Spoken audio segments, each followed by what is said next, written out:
ఇంకెవరికి health department bank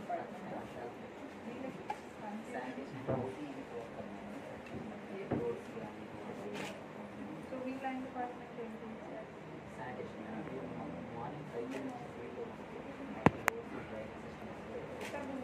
ఇప్పుడు line department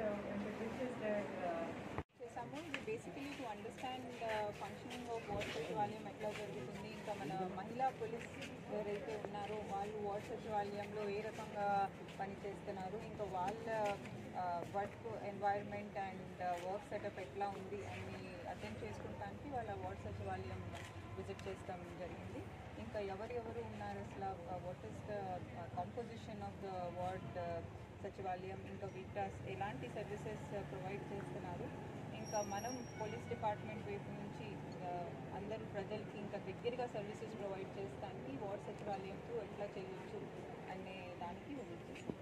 madam గారు, వాళ్ళకి వర్క్ లోడ్ ఎక్కువ ఉందని ఫీల్ అవుతుంది. ఒకవైపు నుంచి మున్సిపాలిటీ వాళ్ళు పిలుస్తున్నారు, ఇంకోవైపు నుంచి పోలీస్ శాఖ పిలుస్తుంది, ఇంకోవైపు రెవెన్యూ. ఈ 3 శాఖలు మేము కోఆర్డినేట్ చేసుకోలేకపోతున్నాం, అందుకోసం మేము సచివాలయం ఉండలేకపోతున్నాం వాళ్ళ అభిప్రాయం చెప్తున్నాం. సో అదే ఇలాంటి కంప్లైంట్స్ మాకు కూడా వచ్చినాయి కాబట్టి అసలు ఏంటి వర్క్ డివిజన్ వార్డ్ సచివాలయంలో ఎట్లా ఉంది అనేది మనం అర్థం చేసుకుంటానికి వాళ్ళు వచ్చాం. ఇంకా వాళ్ళకి వర్క్ ప్రెషర్ ఏదైతే ఎక్కువ ఉందని చెప్తున్నారో దానికోసమే ఇప్పుడు క్లియర్గా గవర్నమెంట్ జియో వచ్చింది. వార్డ్ ఎవరైతే మహిళా పోలీస్ ఉన్నారో వాళ్ళు పోలీస్ డిపార్ట్మెంట్ లో ఉన్నారు, ఇప్పుడు పోలీస్ డిపార్ట్మెంట్లో పని చేయాలి అని. సో దాన్ని బట్టి we will address the letter to the concern commissioner that వీళ్ళు మన పోలీస్ డిపార్ట్మెంట్ సంబంధించిన పనులు చేయాలి. లేదు, ఇక ఫిర్యాదు తీసుకుంటానికి రాలేదు, వాళ్ళు వార్డ్ ఫంక్షనింగ్